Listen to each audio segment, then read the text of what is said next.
ఎవరి ఫీల్డ్లో వాళ్ళు నెంబర్ వన్గా ఉంటే వాళ్ళకి డబ్బు దానంతట అదే వస్తుంది. మేమేం చేస్తామంటే వారు నెంబర్ వన్ అయ్యే విధంగా మేము ట్రైనింగ్ ఇస్తాం. దాని ద్వారా వారు మనీని ఆకర్షించుకుంటారండి హరిత గారు. ఆ విధంగా వారికి ట్రైనింగ్ అనేది ఉంటుంది. ధనాన్ని ఆకర్షించడం ఎలా చెప్పండి? డబ్బును ఎవరైతే ఆకర్షించాలంటే గోల్డ్ కలర్ ఉంటుంది కదండి, ఆ గోల్డ్ కలర్ విజులేషన్ చేసుకోవాలి. నేను ఆల్రెడీ గోల్డ్ కలర్ని ఆస్వాదించాను. నా గోల్డ్ కలర్ అనేది నా శరీరంలో ప్రతి అవయానికి అణువుకు కణానికి వెళ్ళింది. తర్వాత ఐస్ క్లోజ్ చేసుకొని గొప్పగా ఊహించుకోండి మీ గురించి మీరు.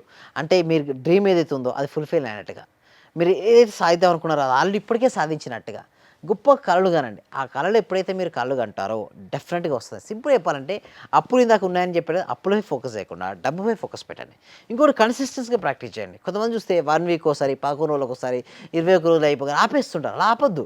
ఎవ్రీ సింగిల్ మనం స్నానం ఎవ్రీడే చేస్తాం, అలాగే ఆహారం ఎవ్రీడే తీసుకుంటాం. సేమ్ లైక్ దట్ మన క్లాస్లో ప్రాక్టీస్ కూడా ఎవ్రీడే చేయాలి. లా ఆఫ్ అట్రాక్షన్ చాలా సింపుల్ అండి. అఫర్మేషన్స్, విజువలైజేషన్స్ ఉంటాయి, గ్రాటిట్యూడ్ ఉంటాయి. వీటి వల్ల ప్రతిరోజు ప్రాక్టీస్ చేయడం వల్ల వాళ్ళకి ఎక్స్టర్నైజెస్